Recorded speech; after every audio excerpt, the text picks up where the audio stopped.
अस्सलाम वालेकुम, welcome to my kitchen.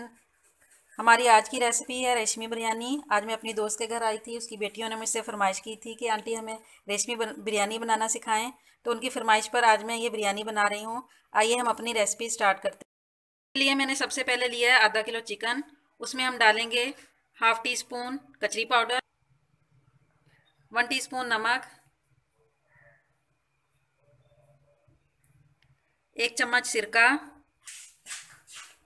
और 1 कप दही शामिल करके इन सब चीज़ों को मिक्स करके हम मैरिनेट करने के लिए आधे घंटे के लिए फ्रिज में रख देंगे। अब एक कढ़ाई में ऑयल गरम करें और इसमें 1 पाव प्याज बारीक कटे हुए डालकर ब्राउन कर लें।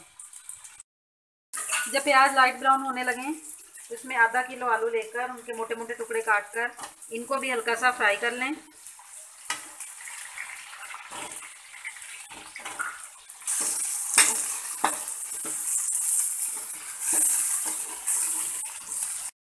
तो इसमें अदरक लहसुन का पेस्ट डाल दें, तकरीबन 2 टेबल स्पून।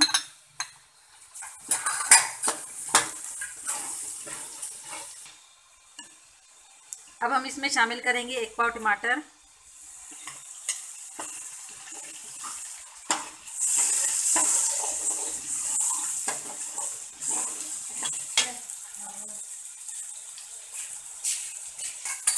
चिकन जो हमने मैरिनेट करके रखा था अब इसमें शामिल कर देंगे।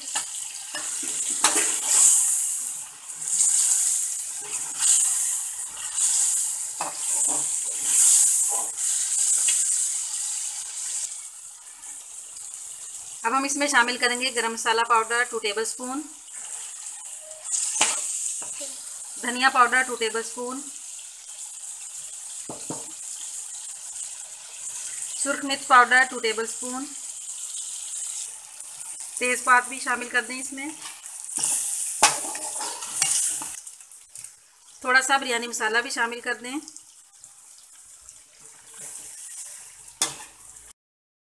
गोश्त को अच्छी तरह से भूनने के बाद चूल्हा बंद कर दें और इसको एक साइड पर रख दें। अब एक खुले मुंह के बर्तन में 2 टेबल स्पून ऑयल गरम करें, सबसे नीचे पुदीना छिड़कें,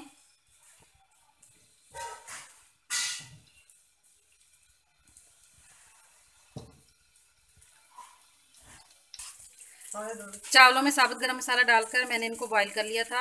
अपनी पिछली रेसिपीज़ में मैं चावल उबालने का तरीका आपको सिखा चुकी हूँ।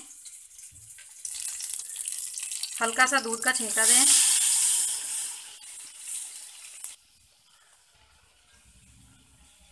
सबसे पहले चावलों की लेयर डालें,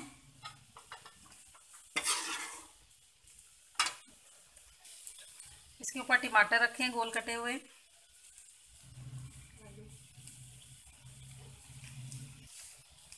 आधा किलो आलू लेकर उनके बड़े बड़े टुकड़े काटकर मैंने बॉईल कर लिए थे, वो भी इसके ऊपर रख दें।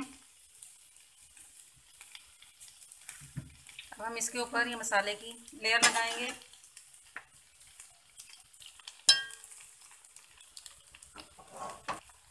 फिर से चावलों की तह लगाने के बाद इसके ऊपर हरा धनिया छिड़कें,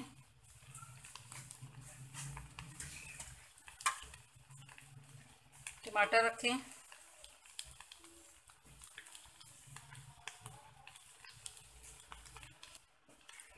हरी मिर्चें भी डाल दें 3-4,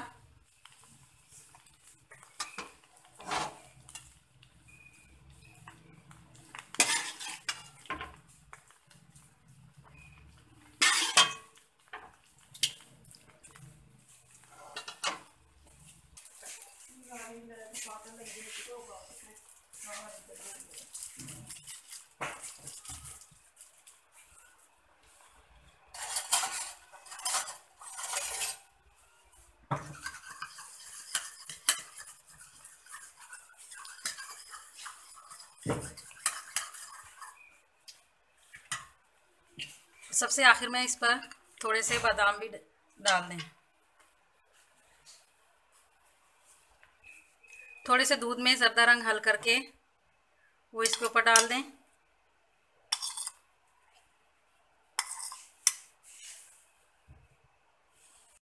ढक्कन को कपड़े से कवर करके बिल्कुल हल्की आंच पर 10 मिनट के लिए दम दे दें। 10 मिनट तक दम देने के बाद सर्व करने के लिए प्लेट में निकाल लें। मज़ेदार सी रेशमी बिरयानी तैयार है। आप इस रेसिपी को ज़रूर ट्राई करें और मेरे चैनल को सब्सक्राइब करें।